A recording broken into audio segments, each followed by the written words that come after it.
Hey, it's David with Beyond the Clef, and I'm here with Philip Flynn. And Philip, you are the Director of Fine Arts? I'm the Fine Arts Director of Music Programs for Northeast ISD. Yep. Oh, I'm glad you said it and I didn't because that's a mouthful. That's awesome. Yes, it is. Yep. All right. And so you had, first of all, congratulations to NEISD, Northeast Independent School District in San Antonio. I was just at Midwest, and it was like the NEISD show.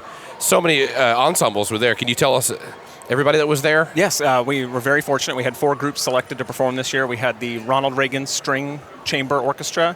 We had the Claudia Taylor Johnson High School Wind Ensemble, the Winston Churchill High School Percussion Ensemble, and the Bradley Middle School Jazz Band. And it was a very, very big deal. It was so great for our district. We had awesome representation. And you had a couple the previous years, so it's just been a really banner time for NEISD. Now, Yes, yep. You were recently the head director at Madison High School. I was, yep. Just transitioned over this year, and what I want to talk to you about is what has been your experience transitioning over into that world, into the admin world? It's been very enlightening. The transition has been very smooth. People have been great. I have a great group of people I work with, and it's just been very fun and exciting to be on this side of it, to be able to represent all of our groups and to help advocate for them at different levels and to help bridge that gap between maybe some of the decision policy makers in our district and what the teachers in the trenches are doing every day, and trying to help both sides understand the different struggles and the different challenges day to day. But it's been a great challenge, and I'm really, really enjoying it. Well, there's so many times as a director, maybe on our end, that we're constantly getting frustrated with maybe that upper level of administrators, and why aren't they doing this, and why aren't they doing this? And then some of that can be directed at your level. Sure. And so what is your perspective when someone comes to you about a problem they have?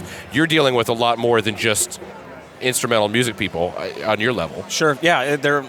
It's usually a bigger picture issue. You know, there are always 2 sides to anything, to any story, and I feel like in my role I try to do my best to hear both sides, to help advocate for each group. This director or this program might be really passionate about their needs or about scheduling or about whatever is important to them at that time, and sometimes there are just limitations that can't always be worked around. There are bigger scheduling issues that come up, or there are things that have to do with credits or with AP classes, or just a multitude of different issues we deal with day to day, and I try to do my best to navigate those and help explain to both sides why there might be an issue or what the roadblock may be, or how we can find a way to work around it.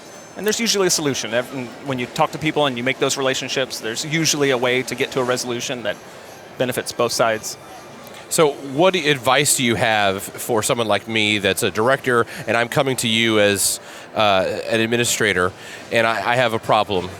What do you recommend, and how can I get my ideas across to you and advocate for my kids? I think just being completely transparent, being from the beginning as forthcoming as you can be with all of the information, with the history behind whatever your issue is, and maybe asking some questions too. You know, I think often, and I know I did the same thing when I was in that role, advocating for my program, fighting for my band program to get students or to get funding or to get permission for whatever.